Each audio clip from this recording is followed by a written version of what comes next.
Hi. ఇప్పుడు mass జాతర cinema promotions మొదలవుతున్నాయి. మనతోటి హీరో గారు, ప్రొడ్యూసర్ గారు ఇద్దరు ఉన్నారు. ఇది యాంకర్గా చేయడం కొంచెం కష్టంగానే ఉంది. అందుకే అన్న మనం మాకైతే ఇంట్రెస్టింగ్ గానే ఉంది. అన్న మీకుంటుంది.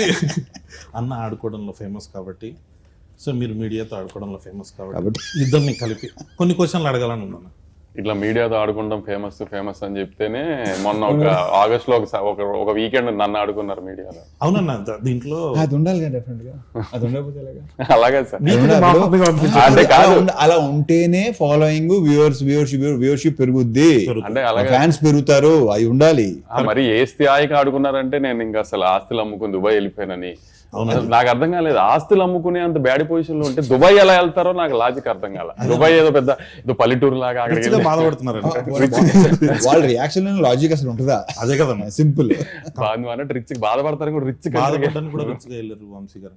అన్న ఇది మైక్ పట్టుకొని మీరు మళ్ళీ సినిమా అడగరు, సినిమా చూడమని అడగను, అందుకని మైక్ లేకుండా ఇప్పుడు అడిగేద్దాం అలా ఏమన్నా. సో ఫస్ట్ అదే ఆ రోజు కొంచెం ఎక్సైట్ అయ్యాను నేను, బాగా ఎక్సైట్ అయ్యాను, బాగా ఎక్సైట్. అది సరే. ఇక అరుపులు కేకలే, అది ఎలా ఉందంటే రిక్వెస్ట్ లేదు, వార్నింగ్ లో ఉంది. వంశీ ఎప్పుడు వార్నింగ్ కావాలి. అవునే, తప్పులు చేయకుండా ఉంటావా మనుషులు? కొడకల్లారా రాకపోతే చెప్తా మీ పని. తప్పులు చేయకుండా ఉండం కదా, తప్పు జరిగింది ఏం చేస్తాం చెప్పు. ఇప్పుడు నేనైనా ఎన్టీఆర్ గారు అయినా, ఇప్పుడు ఒక ఆదిత్య చోప్రా అని ఒక పెద్ద మనిషిని, యశ్వరాజ్ నమ్మాము.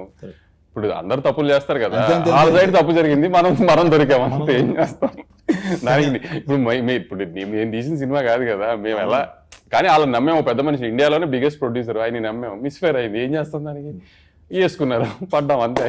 కానీ అన్న మీరు దొరకాలని చాలా మంది ట్రై చేసినట్టున్నారు, వాళ్ళ ఖుషి ఇచ్చి లాస్ట్ కి మళ్ళీ సెట్ చేసి ఓన్లే మన సినిమా, మనం తీసిన సినిమా కాకుండా బయట సినిమాతో దొరికాం, హ్యాపీ. ఇంకా అని ఫస్ట్ మాస్ మహారాజ్ అనే టైటిల్ ఇచ్చిన తర్వాత మాస్ అనే టైటిల్ పెట్టుకుంటూ మాస్ జాతర వస్తుంది. టైటిల్ ఐడియా ఎవరిది? బేసిక్ నేనే చెప్పాను. అవునా, నేను అదే ఎక్స్పెక్ట్ చేశాను. ఎందుకో అంటే అప్పుడు మరీ పండగ అనుకున్నాం, అవునండి, బాగుంటుంది అనుకున్నాం, కొన్ని కారణాల వల్ల అది తెలిసిందే. అది సంక్రాంతి అంటే గుర్తొచ్చింది, మాస్ సినిమాలన్నీ సంక్రాంతికి వచ్చినాయి అనుకోండి, cinema block buster super cake, అది ఇద్దరా కావాల్సింది మాకు తెలుగు సినిమాకి అని చెప్పి హడావిడి చేస్తాం. దసరా వరకు ఓకే, మిగతా ఏ టైంలో వచ్చినా కానీ ఇదో సినిమానా, కొత్తదనం లేదు. సో దాంట్లోకి వెళ్ళిపోయి ఈ ఆర్టిస్టిక్ మెంటాలిటీలోకి వెళ్తున్నారు. ఆర్టిస్టిక్ కాదు, క్రియేటివిటీ. ఇప్పుడు ఎవరికి అయినా ఇప్పుడు చేతిలో ఫోన్ ఉండి ట్విట్టర్ హ్యాండిల్ ఉన్నా, ఇన్స్టాగ్రామ్ హ్యాండిల్ ఉన్నా, క్రియేటివిటీ తన్నుకుండా వస్తుంది. అది చూపించడానికి, ప్రొజెక్ట్స్ చేయడానికి ట్వీట్గా ఫామ్ చేయొచ్చు, రీల్స్గా ఫామ్ చేయొచ్చు. ఆ క్రియేటివిటీలో ఏంటంటే ఏదన్నా ఒక క్రియేటివ్ టెక్నికల్గా స్ట్రాంగ్ ఉన్న సినిమా రిలీజ్ అయింది అనుకో, అబ్బా ఎంత బాగా తీశారు, ఇది తీశారు, అది తీశారు అని పొగిడితే, ఓహో వీళ్ళందరికీ సినిమాటిక్ నాలెడ్జ్ చాలా ఎక్కువ ఉందన్నమాట, అందుకని పొగుడుతుంది, అందుకని ఇంత బాగా చెప్తున్నారు అనుకుంటారు. అదే ఒక కమర్షియల్ మాస్ సినిమా వచ్చినాను, జనానికి అది కావాలి. కానీ ఏంటంటే ఏముంది కొత్తగా, ఏముంది అంటే అదొక ఫ్యాషన్. అంటే ఓహో వీళ్ళకి సినిమా గురించి బాగా తెలుసు అనుకుంటా, అందుకని రెగ్యులర్ సినిమాని పొగడలేకపోతున్నారు వీళ్ళు అని అనుకుంటారేమో అని ఫీలింగ్ ఏంటో నాకు తెలియదు. కానీ మరి ఇప్పుడు మరి నేను రవితేజ గారిని పెట్టి గీతాంజలి తీయలేను కదా, చూడరు కదా. అదే సార్, చూడరు అనే కాన్సెప్ట్కి అందరూ ఇప్పుడు కల్ట్ ఫాలో. అంటే ఇప్పుడు ఒకటి కళ్యాణ్, ఇప్పుడు దాకా చూసిన వాళ్ళు కొంచెం feel good, like proper sincere attempt, hero ఒక సిన్సియర్ క్యారెక్టర్ అనేది ఏది వర్కౌట్ అవ్వాలి. అంటే ఇప్పుడు చిరంజీవి గారు, బాలకృష్ణ గారు, రవితేజ గారు వీళ్ళంతా ప్రాపర్ కమర్షియల్ హీరోస్, వాళ్ళని ఎలా చూడాలనుకుంటున్నారో అలానే చూశారు, అలానే చూస్తానికి ఇష్టపడరు. ఇప్పుడు మన వెంకటేష్ గారి సంక్రాంతికి వస్తున్నాం రిలీజ్ అయింది, పెద్ద హిట్ అయింది. అలా ఇప్పుడు రవితేజ గారు మాస్ చేస్తే చూస్తారు, బాలకృష్ణ గారు మాస్ చేస్తే చూస్తారు, చిరంజీవి గారు మాస్ చేస్తే చూస్తారు. అలానే ఇప్పుడు సడన్ గా నేను రవితేజ గారిని పెట్టి ఏమై చేసేవాళ్ళు గీతాంజలి తీస్తే బాగోదు కదా. కానీ ఇప్పుడు అవన్నీ మనం చెప్పామనుకో, వీడికి ఎంత పొగరో, వీడు ఇలా మాట్లాడుతున్నా అంటారు, మళ్ళీ ఏం చెప్పాలి మనం దాంట్లో కూడా దిగుదాం. అవును, మాట్లాడుకుంటాం, కానీ పరిస్థితి అలా వచ్చేస్తుంది, మనం ఏం చేయలేము, చెప్పినా అర్థం చేసుకోరు. అది ఇంపాసిబుల్, వాళ్ళు కావాలి వాళ్ళే తప్ప మంది ఏదైనా కొత్తగా చేయలేదా అంటే అన్నింటిలోకి కొత్తగా చేసి మీరు నా ఆటోగ్రాఫ్ స్వీట్ మెమరీస్ చేశారు, నేను వర్కౌట్ అవ్వలా. మీకు కావాల్సింది ఏంటి, అదే ఇస్తాం మేము, సింపుల్ అంతే. ఇప్పుడు మళ్ళీ అదే చేస్తాడు అంటే అయ్యే చూస్తున్నారు. అంటే అది కూడా ఊరిని చూసేరు కళ్యాణ్, దాంట్లో కూడా ప్రాపర్ మీటర్ ఉండాలి. లైక్ ఒక అన్న కమర్షియల్ సినిమా కమర్షియల్ సినిమా చాలా తీయడం చాలా కష్టం, ఎందుకంటే చాలా మందికి నీకు ఎందుకంటే ఆ చిన్న రెగ్యులర్ అనేస్తానికి చాలా ఈజీ. ఆ రెగ్యులర్ కమర్షియల్ సినిమా రెగ్యులర్ గా ఉంటుంది కాదనట్లా, కానీ ఆ రెగ్యులర్ సినిమాలో హై మూమెంట్స్ ఉన్నాయా, ఎంగేజింగ్ గా ఉన్నదా అనేది ఇంపార్టెంట్. రెగ్యులర్ గా ఉందా లేదా అనేది ఇప్పుడు ఎప్పుడు చెప్తారు కదా ప్రపంచంలో 7 కథలే ఉంటాయని, ఏ తిప్పిన ఆ కథలకి అటు ఇటు తిప్పి రాయడమే కానీ కొత్త కథ ఎవరు రాయలేరు కదా. కానీ అంత ఎంగేజింగ్ గా చెప్పడం ట్రై చేస్తాం కదా, ఎంగేజింగ్ గా ఉందో లేదో ట్రై చూపడానికి మాస్ సినిమా అంటాం, కమర్షియల్ సినిమా అంటాం, కానీ ఈ రెగ్యులర్ అన్న మాట ఫ్యాషన్ అయిపోయింది అందరికి. అది ఆ సంఖ్య కూడా బేసిక్ గా ట్విట్టర్ లో మేధావి సంఖ్య ఒకటి ఉంటుంది వాళ్ళే. అదే సార్, అదే అంటున్నాను సార్. ఆ మీద సంక్రాంతికి వస్తున్న సినిమా ట్విట్టర్ లో ఎవడు బాగుందని చెప్పడం చెప్పరుగా, బట్ థియేటర్లకు పరిగెట్టుకుంటూ వచ్చిన ఫ్యామిలీ ఆడియన్స్ చూసారు. రిపీట్స్ బ్రహ్మాండ రిపీట్స్ పడినాయి. అంటే ఎంతో కొంత డెఫినెట్ గా ఈ ఎఫెక్ట్ ఉంటుంది వంశీ నాకు తెలిసి. ఈ పాండమిక్ లో జరిగిన కొన్ని ఓటీటీ దానికి ఎక్కువ ఇదేంటి అంటే వాళ్ళు ఎప్పుడు చూడలేదు కదా, అప్పుడు చచ్చినట్టు చూసారు అందరూ. సో ఆ కొంతమంది ఉంటారు, ఎక్కువ ఉంటారు వాళ్ళు. ఇప్పుడు థియేటర్ రారు సినిమాలు చూడడానికి, థియేటర్ రారు. ఇప్పుడు మాస్ మూమెంట్స్ కమర్షియల్ సినిమాని ఎటకారం చేస్తున్నారు కదా రెగ్యులర్ సినిమాని. ఇప్పుడు ఓజీ సినిమా మొన్న రిలీజ్ అయింది, ఊగిపోతున్నారు అంత ఇంటర్వెల్ బ్లాక్ లో ఏం చేశారు, కళ్యాణ్ గారు తల నరికారు. అంటే అది కమర్షియల్ మాస్ మూమెంటే కదా, రెగ్యులర్ మూమెంటే కదా. గత 20 ఏళ్ళ సినిమాల్లో చాలా సార్లు, ఇప్పుడు అతనొక్కడేలో కళ్యాణ్ రామ్ గారి దగ్గర నుంచి మొన్న డాకు మహారాజులో బాలకృష్ణ గారి దాకా తలనరికారు కదా. కానీ ఎందుకు హై వచ్చింది, కమర్షియల్ మూమెంట్ కాబట్టి హై వచ్చింది. దాంట్లో అది రెగ్యులరే కానీ కమర్షియల్ మూమెంట్ కదా. అంతే, కమర్షియల్ సినిమా ఎప్పుడైనా మూమెంట్ వర్కౌట్ అయితే సినిమా వర్కౌట్ అవుతుంది, అంతే తప్పితే రెగ్యులర్ ఇది అది అని ఆ ఫ్యాషన్ ఏంటంటే సంక్రాంతికి వస్తే రెగ్యులర్ కాదు, ఇంకా మిగతా 11 నెలల్లో వస్తే రెగ్యులర్. అదేం లాజిక్ మరి ఇది కరెక్ట్ పాయింట్. నాకు తెలిసి ఆ టైంలో మైండ్ సెట్ అలా ఉంటుందేమో, మైండ్ సెట్ అలా ఉంటుందేమో. ఫ్యామిలీస్ అంటే పండగ వాతావరణంలో ఎలా వచ్చినా పర్లేదు, ఏ కమర్షియల్ మీటర్లో వచ్చినా పర్లేదు, కానీ మిగతా సంవత్సరం మాత్రం టెక్నికల్ గా కరెక్ట్ సినిమాలు తీయాలి. అలా ఎలా కుదురుతుందో మరి తెలియదు, మరి చూడాలి. వేరే సినిమాలను చూసి వాళ్ళలాగా ఎందుకు చేయట్లేదు అని అంటారు, కానీ మనం రెగ్యులర్ గా వాళ్ళు సినిమా రెగ్యులర్ చేశారు అనుకుంటున్నా దాన్ని ఎగ్జైట్ అవుతారు. మళ్ళీ ఇప్పుడు తమిళ నుంచి వచ్చిన మలయాళం నుంచి నేను కూడా చెప్పిన లోక నేనే తెలుగులో రిలీజ్ చేశా. ఇప్పుడు ఈ మాటకి నన్ను పచ్చి బూతులు తిడతారు మళ్ళీ మీడియాలో అంతా. లోకాలో స్ట్రైట్ తెలుగు సినిమా తీస్తే లోక ఇది లాగ్ ఉంది, ఇది స్పాన్ లేదు, ఇలా ఉంది అలా ఉంది అని తిట్టకపోతే నా పేరు మార్చుకుంటాను. 100% ఇక్కడ లాగ్ ఉంది అక్కడ లాగ్ ఉంది అని స్ట్రైట్ తెలుగు సినిమా లోక అయ్యి ఉంటే చూసేవారు కాదు. అవునన్నా జరిపించింది. మనకేంటంటే మనము తెలుగు ఆడియన్స్ తెలుగు ఎలా అయిపోయామంటే ఒక ఆ చిన్న ఎడ్జ్లో ఉన్నాము, ఏది ఇట్లా అనేస్తున్నారో తెలియట్లేదు మనకి. కరెక్ట్, ఎప్పుడు ఏది నచ్చుతో తెలియదు మనకి. ఇదైతే జనం నిజంగా ఎప్పుడు ఏది నచ్చుతో తెలియదు. ఇప్పుడు చూడు మన తెలుగు ఆడియన్స్ ఎంత ఈ స్టేజ్ లో లిటిల్ హార్ట్స్ కుర్రోలు ఎవరో తెలియదు, డైరెక్టర్ ఎవరో తెలియదు, ఏమీ తెలియదు. ఈటీవీ విన్నాను రామోజీరావు గారి పేరు తప్పితే ఏమీ తెలియదు ఆ సినిమాలో ఎవరికి దేని గురించి. ముందు రోజు ప్రీమియర్స్ 2 రోజుల ముందు ప్రీమియర్స్ చేశారు, చాలా బెటర్ బుకింగ్స్ తో ఓపెన్ అయినాయి. ఆ రోజు రిలీజ్ అయిన 2-3 సినిమాల్లో చాలా బెటర్ బుకింగ్స్ తో ఆ సినిమా ఓపెన్ అయింది. అంటే తెలుగు సినిమా ఆడియన్స్ చూడు వాళ్ళు ఫిక్స్ అయితే ఎలా అయినా చూసేస్తున్నారు సినిమా ముందే. కానీ కాబట్టి తెలుగు సినిమా ఆడియన్స్ ఏది ఏది చూడాలనుకున్నారు ఏది వద్దనేది ఎవడో గేజ్ చేయలేము. మాస్ జాతర గురించి వస్తే ఇప్పటి వరకు ఎక్కువ మంది కొత్త డైరెక్టర్లు ఇంట్రడ్యూస్ చేసింది మీరే. అవునా? యా, మొత్తం ఒక స్టార్ హీరో ఇంతమంది కొత్త డైరెక్టర్. అంటే ఇప్పుడు మనం లెక్క పెట్టుకుంటే చిరంజీవి గారితో చేస్తున్నాం, బాబీ గారి దగ్గర నుంచి మన గోపిచంద్ మల్లిన్ గారు కావచ్చు, మన హరీష్ శంకర్ గారు కావచ్చు, నాగార్జున గారు కూడా వస్తారు, నాగార్జున మన జనరేషన్లో మీరు ఇప్పుడు భాను కథ ఓకే చేశారు మీరు. భాను రైటర్గా ఫేమస్, సామజవర్గం డైలాగ్స్ ఇవన్నీ కుమ్మేస్తారు. డైరెక్టర్గా భానులో ఆ కథ చెప్పినప్పుడు మీకు నచ్చింది ఏంటి? అంటే కథ మాత్రం ప్రాపర్ కమర్షియల్ ప్యాకేజ్ ప్రాపర్గా చెప్పాడు, అది నాకు బాగా నచ్చింది. ఇక మిగతా అతను ఎలా చేయాలి, ఏ సీన్ ఎలా చేయాలి చెప్పాడు, నాకు క్లియర్గా చెప్పాడు. సో అప్పుడు ఏంటంటే ఛాన్స్ తీసుకోవటమే. ఇప్పుడు చాలామంది కథ చాలా బాగా చెప్తారు, సినిమా ఎగ్జిక్యూషన్ అసలు టోటల్ ఫెయిల్ అవుతారు. కొంతమంది కథ చాలా దరిద్రంగా చెప్తారు కానీ ఎగ్జిక్యూషన్ చాలా బాగుంటుంది. బాను ఏంటంటే ఎలా చేయాలి, ఏ ఎపిసోడ్లో ఎలా చేయాలి, బేసిక్ నాకు ఎపిసోడ్లు బాగా నచ్చినాయి. సూపర్. సెకండ్ హాఫ్లో కంటెంట్ కానీ, ఓపెనింగ్ కానీ, క్యాటరీ అండ్ ఈ తాత మనవడు అన్నీ ఉన్నాయి దాంట్లో. ఎంటర్టైన్మెంటు, మంచి సాంగ్స్ అన్నీ ఉన్నాయి. సో బేసిక్గా తను క్లియర్గా ఉన్నాడు. సో ఛాన్స్ తీసుకున్నాం. I hope, I wish. Yes, మీరు చేసేటప్పుడు నేను ఇది కూడా చెప్తాను, నేను ఎంజాయ్ చేశాను అంటే నేను ఇప్పుడు డిసప్పాయింట్ చేయాలి. సూపర్.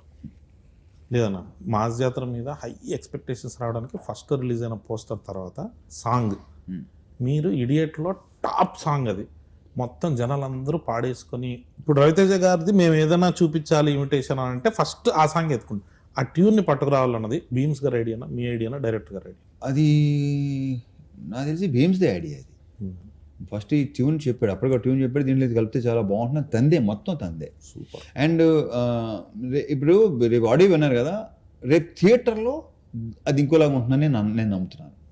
ఇంకా ఊగిపోతారని నాకు ఉంది డెఫినెట్గా.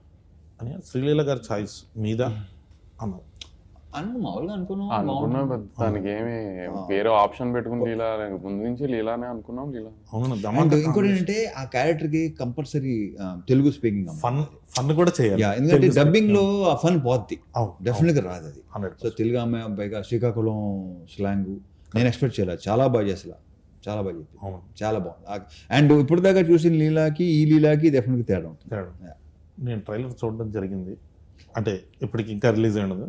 ట్రైలర్లో మాత్రం అసలు ఆ క్లైమాక్స్ షార్ట్స్ అవన్నీ వచ్చాయి కదన్నా, బ్లాక్ షర్ట్ వేసుకొని యాక్షన్ ఎపిసోడ్స్ అందరు కొట్టేసినట్టున్నారు. వెంకట్ మాస్టర్ కదా, మొత్తం వెంకట్ గారు, వెంకట పృథ్వీ.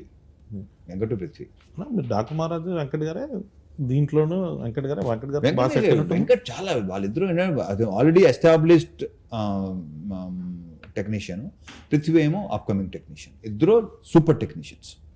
స్టైల్ ఉంటుంది, పృథ్వీలో స్టైల్ ఉంటుంది, వెంకట్లో స్టైల్తో పాటు మాస్ ఉంటుంది. పర్ఫెక్ట్. అని మీ ఇద్దరిలో కాంబినేషన్ అంటే ఏదన్నా ఉంటే ఫ్రాంక్, అంటే డైరెక్ట్గా మొహం మీద ఫ్రాంక్గా ఏదైనా కష్టాలు పడ్డారా మీరు అంటే, బొక్క ఎవరి కోసం పడ్డా నా కోసం పడ్డారని చెప్పే టైప్ మీరు. ఇదేమో ఏదైనా మాట్లాడంటే ఫస్ట్ ఒకసారి లేని కూడా కొన్ని వచ్చేస్తుండేటప్పుడు. మీ ఇద్దరికి ఎప్పుడైనా ఫ్రాంక్ గా మాట్లాడుకుని గొడవలు జరగడం కానీ, అరుపులు కేకలు అక్కడ వరకు వెళ్ళకపోయినా అరుపులు హీరోలతో ఎవరైనా అరుపులు కేకలు వెళ్తే కామన్ సెన్స్ ఉంది అంటే. ఇప్పుడు ప్రస్తుతానికి సార్ నా మీద అలిగే ఉన్నారు 27 రేట్ పోయిందని. అంటే ఇది కూడా ఒకటి ఉంది అన్న, అసలు ఈ యూనియన్ గొడవలు దీని వల్ల లేట్ అవ్వడము అది కాదు కానీ సరే, ఇంకా రీజన్స్ గురించి కూడా మాట్లాడుకోవడం వేస్ట్ కానీ అనవసరం కానీ. సో కాకపోతే ఇదైతే ఒకటి ఉందన్న, 75th ఫిలిం లేట్ అవుతుందని ఫ్యాన్స్ ఉన్నారు. సో సార్ది 75th ఫిలిం కాబట్టి మీరు ఏం ప్రామిస్ చేస్తున్నారు? లేట్ అయినా లేటెస్ట్ గా వస్తాం అన్నట అలాంటి ఏం లేదు కానీ, ఆమె ఇప్పుడు నువ్వు ఇందాక ఫస్ట్ లో ఇంటర్వ్యూ స్టార్టింగ్ లో అన్నావు కదా, మళ్ళీ అడగదు ఇది అది. కానీ ఇప్పుడు నేను చెప్తే వీళ్ళు వింటారో నమ్ముతారో కూడా నాకు తెలియదు. కానీ ఇంటర్వెల్ కి ఒక 20 నిమిషాల ముందు నుంచి సెకండ్ హాఫ్ స్టార్ట్ అయింది, ఒక 15 minutes చిన్న ఎంటర్టైన్మెంట్ ఉంటుంది. ఇంటర్వ్యూ అక్కడ తర్వాత ఒక పాట వస్తుంది, ఆ పాట నుంచి క్లైమాక్స్ లీడ్ దాకా ఒక 1 hour సినిమా ఉంటుంది. ఈ 1 hour 25 minutes అరౌండ్, ఇంటర్వెల్ ముందు 20 minutes, ఈ 1 hour సినిమా అయితే ఊగిపోతుంది గ్యారంటీ స్క్రీన్. అదైతే నేను గ్యారంటీ చెప్తున్నా. నీకు కూడా రెడీగానే ఉంది, నీకు చూపిద్దాం రెడీ అయ్యాడు బాను కూడా. 3 రోజులు నువ్వు చూద్దు. కానీ ఒక సెకండ్ హాఫ్ లో ఒక చిన్న ఫన్ ఎలిమెంట్స్ తర్వాత బాగుంటుంది, తర్వాత స్టార్ట్ అవుతుంది ఒక సాంగ్, మా సాంగ్ తో. అక్కడి నుంచి ఆమె ఎమోషన్ కానీ, ఆమె యాక్షన్ బ్లాక్స్ కానీ, క్లైమాక్స్ లో ఒక ట్విస్ట్ ఉంటుంది రాజేంద్ర ప్రసాద్ గారిది, అవన్నీ దాకా అసలు షేక్ అయిపోతుంది screen guarantee. Sir 75th film, Raviteja గారి దగ్గర నుంచి ఏం ఎక్స్పెక్ట్ చేస్తున్నారో అది ఎగ్జాక్ట్ గా మూమెంట్స్ యాజ్ ఇట్ ఈజ్ గా ఉంటాయి. ప్లస్ సార్ అన్నట్టు మాస్ సినిమా తీయడం అంత ఈజీ కాదు కదా, ఆ మూమెంట్స్ అని కరెక్ట్ గా కూర్చుంటాయి కూడా. అని ఇప్పుడు నా సినిమా కూడా నేను చెప్తున్నాను అనుకుంటారు జనం, కానీ నేను అంత కాన్ఫిడెంట్ గా చెప్తున్నా. లేదు, నేను ట్రైలర్ చూసినప్పుడు మీది రాజేంద్ర ప్రసాద్ గారిది హిలేరియస్ గా అనిపించింది, చాలా బాగుంది. అదంతా నేను అదే నీకు ఇంటర్వెల్ ముందు 20 నిమిషాలు ఎందుకు చెప్తున్నానంటే, మిగతా అదంతా ఇప్పుడు రవితేజ గారి స్టైల్ ఒక ఎటకారం కామెడీ ఉంటుంది కదా, అదంతా ఉంటుంది. ఫస్ట్ హాఫ్ అంతా ఆ కామెడీ ఆ సెన్స్ లో వెళ్తూ ఉంటుంది, కూల్ గా రిలాక్స్డ్ గా వెళ్తూ ఉంటుంది. కథ స్టార్ట్ అయిన తర్వాత ఇంటర్వెల్ లీడ్ నుంచి ఇక ఎత్తుకుంటే సినిమా నీకు ఇంకా క్లైమాక్స్ ఫైట్ దాకా తగ్గదు సినిమా. ఇక్కడ విజువల్ గా కూడా చాలా స్టన్నింగ్ ఉంది. అంటే ఈ మధ్య చాలా స్టన్నింగ్ గా లేదన్నా, అంటే నేను చూస్తున్న ట్రైలర్ డాకు మహారాజ్కి మీరు అదే ప్రామిస్ చేశారు. అప్పటి వరకు నా బాలకృష్ణ గారి సినిమా మీరు చూసినట్టుగా కాకుండా కొత్తగా ఉంటుందని. ఇదైతే విజువల్లీ మనం చేసే మా సినిమాలో క్రాక్ ఉంటుంది కదన్నా, క్రాక్ అప్పుడు భలే కొత్తగా ఉంటది. అంటే విజువల్ సైడ్ దీంట్లో కూడా నీకు సెకండ్ హాఫ్ లో 2 బ్లాకులు క్రాక్ రేంజ్ లో విజువల్స్ ఉన్నాయి, క్రాక్ రేంజ్ లో ఎమోషన్ ఉందని అనిపిస్తుంది గ్యారంటీ. సూపర్. అదేనా డిఓపి గారి గురించి చాలా బాగా చేశాడు కదన్నా. అసలు ఆయన విజువల్స్ అన్ని చూస్తుంటే మహావీరన్ కెమెరామెన్, మహావీరన్ కెమెరామెన్ చాలా బాగా చేశాడు. అదే నాకు కొంచెం ఆర్టిస్టిక్ స్టైల్ సినిమాల నుంచి సడన్ గా కమర్షియల్ లోకి వచ్చినప్పుడు వచ్చి ఆ కొత్త వైబ్ ఉంటది కదా, ఆ వైబ్. తను కూడా ఎలాంటి సినిమా నేను చేయాలని, తనకి ఇష్టం ఇలాంటి సినిమాలు చేయటం అంటే. సూపర్. నేను క్లైమాక్స్ సెట్ కి నేను వచ్చాను, అప్పుడు చూసినప్పుడు ఆ action block, climax action block ఎక్స్ట్రాడినరీగా వచ్చిందని ఫీలింగ్ నాకు. చూసినప్పుడు అనిపించిందా? అది అసలు సెట్ లో చూస్తున్నప్పుడు చూసి చెప్పు. డెఫినెట్లీ. థ్యాంక్ యూ అనే. ఇంకొకటి అంటే మెయిన్గా మనం వస్తున్నప్పుడు డ్యాన్స్ గురించి మాట్లాడితే, సో మీకు శ్రీలీల గారికి సెట్ అయినట్టు ఇంతవరకు చాలా మంది హీరోయిన్స్తో మీరు చేశారు కానీ శ్రీలీల గారితో డ్యాన్స్ అంటే మాత్రం ఒక ఎగ్జైటింగ్ ఉంటుంది. అంటే తను సూపర్ డాన్సర్, అది అందరికీ ప్రత్యేకంగా చెప్పక్కర్లేదు. అసలు యాక్చువల్లీ ఇంకొక మేజర్ డాన్స్ నెంబర్ రిలీజ్ చేయాలి, అది రిలీజ్ దగ్గరలో రిలీజ్ చేద్దామని అది హోల్డ్ చేసాం. సాంగ్ అవ్వాలని కోరుకుంటున్నాను. లేదు, ఆ సాంగ్స్ అన్ని అది బాగుంటాయి. కూడా సెకండ్ సాంగ్ కి అలా లిరిక్స్ మీద చిన్న కాంట్రవర్సీ వచ్చింది, ఏంటి బూతులు పెట్టారు ఇది అంటున్నారు. అది నా విషయం నేను అన్నప్పుడు సార్ చాలా మంది సార్ వాళ్ళు ఆ లాస్ట్ ది వదిలేసి ఫస్ట్ ది మాత్రమే తీసుకుంటున్నారు కొంతమంది, అందరూ కాదు అది. కాదు సార్, అది చాలా బాగుంది. ఇప్పుడు రాయలసీమ బ్యాచ్ ఉంది అనుకోండి సార్, డిస్ట్రిబ్యూటర్ కానీ ఎక్స్పర్ట్ కానీ పాట అద్దరిపోయింది సార్. మీరు మళ్ళీ ఇప్పుడు ఆ బూతులు పెట్టారు ఏంటని మీకు ఎవరైనా చెప్తే మీరు అది ఎడిట్ చేస్తారేమో, లేకపోతే లిరిక్స్ మారుస్తారేమో, అలాంటి పనులు చేయకండి సార్, ఇది చాలా బాగుంది సార్ పాట అని రాయలసీమ నుంచి ఎక్స్పర్ట్ సార్ అదే అంటాను సార్. ఒక్కొక్క జానర్ ఒక్కొక్క రకంగా ఒక్కొక్క ఎంబ్రేస్ చేస్తున్నప్పుడు ఇప్పుడు అందరినీ ఈక్వల్ గా ఎంటర్టైన్ చేయడానికి ఏంటి అనేది మనం ఆ డైలమాలో ఉండకుండా మనం ఒకటి అనుకుని కాన్ఫిడెంట్ గా వెళ్ళిపోవడమే సార్. ఇంకా తర్వాత దీని మీద ఇంకో క్లారిఫికేషన్ ఏమన్నా, నేను కొన్ని సాంగ్స్ ఉంటాయి దాంట్లో నిజంగానే పచ్చి బూతులు ఉంటాయి, వాటి గురించి ఎవడో పట్టించు స్మూత్ గా చెప్తారు, స్మూత్ గా చెప్తారు అది పచ్చి బూతులు ఉంటాయి. కొన్ని సాంగ్స్ ఉన్నాయి, but I don't want refer వాటి గురించి మహాన్ తెలుసుకోలేదు కానీ డెఫినెట్ గా అమ్మని అక్కని అని గాళ్ళు మొక్కిపోతానే అది వదిలేస్తున్నారు. ఏమిటండి ఆ సాహిత్యం ఏంటండి అనుకున్న కొంతమంది ఉంటారు, వాళ్ళు అలా అనుకుంటూ ఉంటారు. రేపు థియేటర్ లో చూస్తారుగా ఆ సాంగ్, లాస్ట్ సాంగ్ లో కూడా ఎటకారమే చేసాం, ఫుల్ ఎటకారమే. ఇప్పుడు దానికి కూడా కాంట్రవర్సీ వస్తుంది, దానికి కూడా తిడతారు, కానీ దాంట్లో కూడా ఎటకారమే చేసాం. అది last song commercial song, mass mass beat, dance number, set number, లీలాను రవితేజ గారు ఎరగదీసేసి డాన్స్, అది తర్వాత రిలీజ్ దగ్గర రిలీజ్ చేద్దాం, అది కూడా కాంట్రవర్షియల్ లిరిక్స్ మళ్ళీ. కాంట్రవర్షియల్ కాదు, కాకపోతే ఏంటర్ ఎలా ఉంది అంటారు ఏదైనా కొత్తగా ఉంటే ఫస్ట్ ఒక చిన్న ఉంటుంది, టెన్షన్ వస్తుంది. కళ్యాణ్ ఏదైనా కొత్తగా ఏది ఉన్నా సరే అనుకుంటారు, ఏదైనా అంతే. కొంచెం మళ్ళీ అని మీకు డాకు మహారాజ్ కూడా ఇది వచ్చినట్టుంది కదా, ఫస్ట్ సాంగ్ చూసినప్పుడు అయితే అలా చేస్తారు మీరు ఎన్ని మిలియన్స్ కదా సార్, మీరు నమ్మరు ఎన్ని సంగీత్ ఈవెంట్లకి అటెండ్ అయ్యాను నేను ఆ సీజన్ లో, పెళ్లిళ్ళ తర్వాత ఐ మీన్ రిలీజ్ తర్వాత. చాలా మంది ఫ్యామిలీ లేడీస్ డాన్సులు చేస్తారు, చేస్తున్నారు దానికి. ముందు మాత్రం మనం అసలు మీకు ఏంటి, మీకు అసలు ఇది ఉమెన్ ఎంపవర్మెంట్, ఇది ఏంటిరా నాయన అక్కడ ఏం జరిగిందని. ఇప్పుడు ఉరోషిరావతల గారికి తెలియకుండా ఏమి చేయలేదు కదా, కానీ తర్వాత మొత్తం అందరూ ఎంజాయ్ చేసి పిచ్చిగా మరి ఇప్పుడు ఎవరిని ఏమంటానికి ఏముంది మనం. ఇంకోటి దాంట్లో ఇలాంటి దానికి సందీప్ వంగ మాట్లాడారు, ఈ సెక్షన్ ఉంటుంది కదా, ఇది ఒక 20 మాక్సిమం 100 మంది కంటే ఎక్కువ ఉంటారు. మనం అనవసరంగా వాళ్ళని సీరియస్గా తీసుకుంటాం, వాళ్ళని పట్టించుకోకపోతే హ్యాపీగా ఉంటాం. కరెక్ట్ అన్న, మీకు కుర్చీ మడత పెట్టి కూడా వచ్చింది మహేష్ బాబు గారి పాట ఏంటి, ఆడెవడో తాతను బెడ్ ఏంటంటే ఇప్పటికే యూట్యూబ్ లో ఎంత చెప్పారు తెలుసా, ఒక త్రివిక్రమ్ శ్రీనివాస్ మహేష్ బాబు సినిమా పాటలు ఇలా ఏంటి, ఇదేంటి, అదేంటి, ఎంతమంది ఉంటారు. అది తర్వాత ఏమైంది. నెక్స్ట్ క్వశ్చన్లోకి వస్తే అని మాస్ జాతర అన్న దానికి టైటిల్ వరకు ఓకే, మంద ఇదంతా అన్నది ఫస్ట్ పోస్టర్లో లేదు, తర్వాత యాడ్ చేశారు. ఈ adding director Bhanu Bhogavarapu adding అది అబ్బాయి వద్దాబాయి. నేను బేసిక్ ఏంటంటే పాతి మళ్ళీ ఎందుకంటే ఇది బాగుంటుంది, బట్ వేసిన తర్వాత అందులో నువ్వు నీ రియాక్షన్ ఫస్ట్ నాకు వచ్చింది, అది చాలా నీతో నన్ను బాగుంది అంటావు, నిన్నే అడిగాను. మొత్తం టీజర్ లో కూడా ఫస్ట్ గ్లిమ్స్ వేసినప్పుడు మంద ఇదంతా అంటే ఒక ఆ వైబ్ వచ్చింది. మీరు ప్రామిస్ చేసినప్పుడు కూడా ఫస్ట్ వింటేజ్ రవితేజ గారిని చూపిస్తాం, మీరు ఏదైతే మిస్ అవుతున్నారో ఆ రవితేజ గారిని చూపిస్తాను. సో అలాంటివి ఏదైనా కొన్ని రెఫరెన్స్ సినిమాలో అదేనా ఆ రెఫరెన్స్లు ఇలాంటివన్నిటిని వస్తుంటే మాకు ఆ హై వస్తుంది. సో వాటి కోసం వెయిటింగ్. ఇంకొకటి కొత్త డైరెక్టర్లు మీరు ఎంకరేజ్ చేస్తూ వస్తున్నారు. ప్రతి సినిమాకి ఇప్పుడు లిటిల్ హార్ట్స్ వచ్చింది, మీరే ఫస్ట్ ఫోన్. మ్యాడ్ వచ్చింది, మీరే ఫస్ట్ ఫోన్.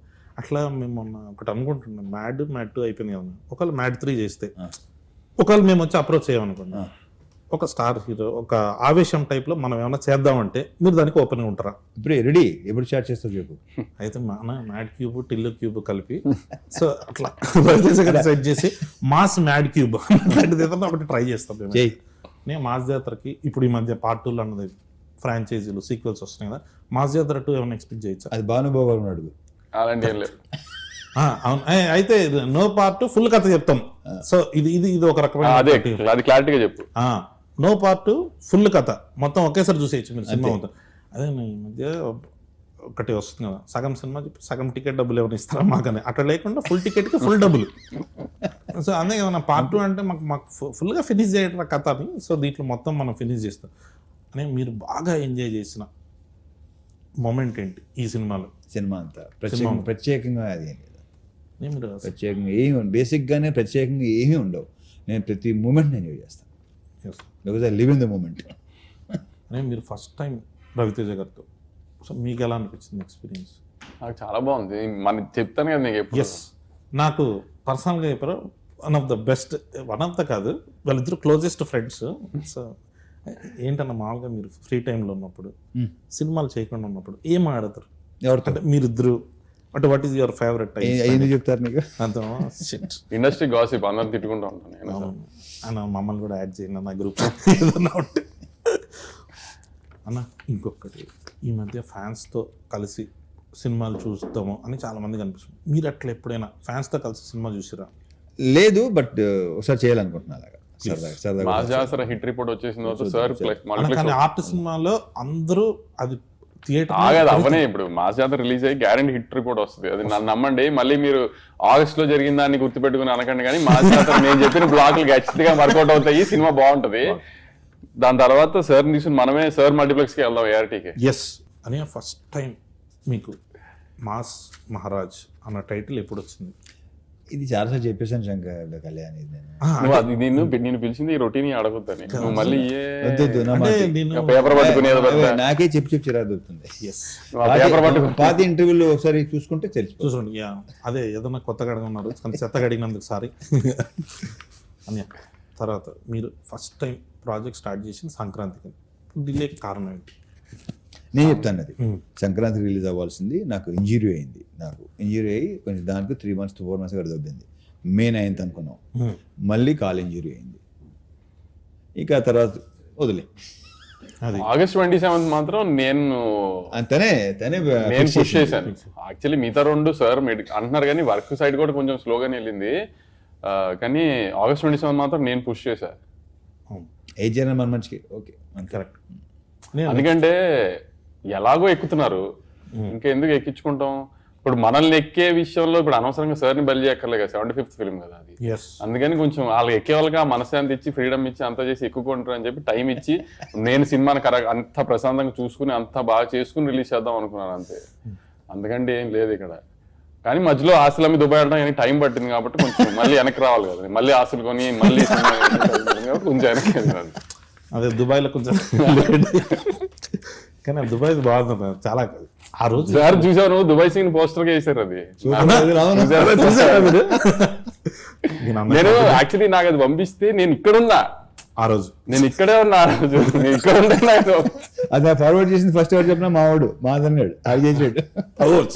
సో అందుకని సో ఇప్పుడు దేనికి భయపడతాము ఏమైనా ఉండదు కళ్యాణ్ ఏమి. కానీ ఎదురెళ్ళక్కర్లేదు కదా నెగిటివిటీకి ఊరికి. ఎలాగో నువ్వు అన్నట్టు ఎప్పుడు దొరుకుతానని వెయిట్ చేశారు.